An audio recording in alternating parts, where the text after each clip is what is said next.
دنیا کے حسین و جمیل نظاروں کی جب بھی بات کی جائے گی تو سرزمین پاکستان کے تاج کشمیر کا نام سر فہرست ہوگا۔ تو آئیے اس جنت نظیر وادی کی خوبصورتی کو مل کر ایکسپلور کرتے ہیں۔ اس ویڈیو کو شروع کرنے سے پہلے اگر ابھی تک آپ نے ہمارا یہ چینل سبسکرائب نہیں کیا تو اسے سبسکرائب کر لیں اور ساتھ بیل آئیکن کو بھی پریس کر لیں۔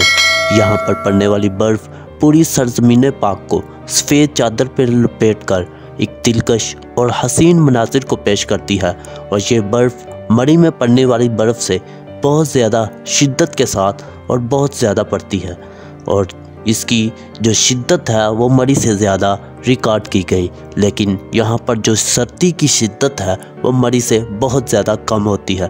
اس کی وجہ یہ ہے کہ یہاں پر موجود پہاڑی سلسلہ جو کہ چاروں طرف پھیلا ہوا ہے، جو کہ یہ پہاڑی سلسلہ ہوا کی شدت کو روک کر سردی کی شدت میں کمی کا باعث بنتا ہے۔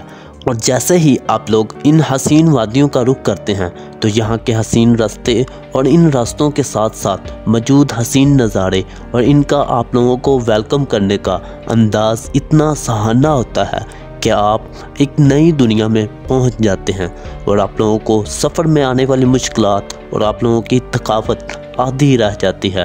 یہ حسین و جمیل وادی ایسی کشش رکھتی ہے کہ ہر آنے والا اس جنت نظیر وادی کی دل فریب رنگینیوں میں کھو جاتا ہے۔ اس وادی کو اللہ تعالیٰ نے ایسی سحر انگیز خوبصورتی عطا کی ہے کہ دیکھنے والا اپنی آنکھ تک جھپکنا بھول جاتا ہے۔ کہنے والے تو یہاں تک کہتے ہیں کہ اگر زمین پر جنت دیکھنی ہو تو سرزمین پاکستان کے تاج کشمیر کو دیکھ لے۔ یہ ٹکڑا دنیا میں موجود جنت کہلاتا ہے۔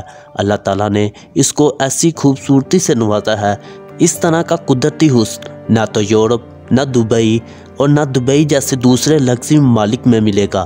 یہ اللہ تعالیٰ کا خاص انعام صرف پاکستان کی خوبصورتی کی زینت بنا۔ اس جنت نظیر وادی کا حسن نہ صرف سردی میں برقرار رہتا ہے بلکہ اس کی خوبصورتی گرمی میں بھی ماند نہیں پڑتی۔ ہر سال لوگوں کی ایک بڑی تعداد یہاں پر اس کی خوبصورتی کو چار چاند لگانے کے لیے آتے ہیں، اور اس حسین وادی کے اندر پاکستان کے علاوہ باہر کے ممالک سے، یورپ اور امریکہ جیسے ممالک سے بہت سے لوگ اس وادی کا وزٹ کرنے کے لیے آتے ہیں۔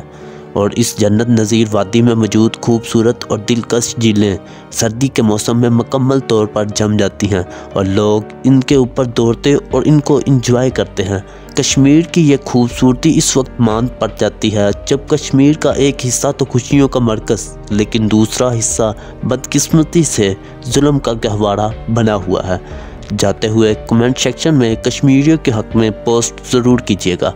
امید کرتا ہوں کہ آج کی میری یہ ویڈیو آپ لوگوں کو ضرور پسند آئی ہوگی، اور اگر ابھی تک آپ نے ہمارا یہ چینل سبسکرائب نہیں کیا تو اسے سبسکرائب کر کے ساتھ بیل آئیکن کو ضرور پریس کریں۔ Thanks for watching. اللہ حافظ۔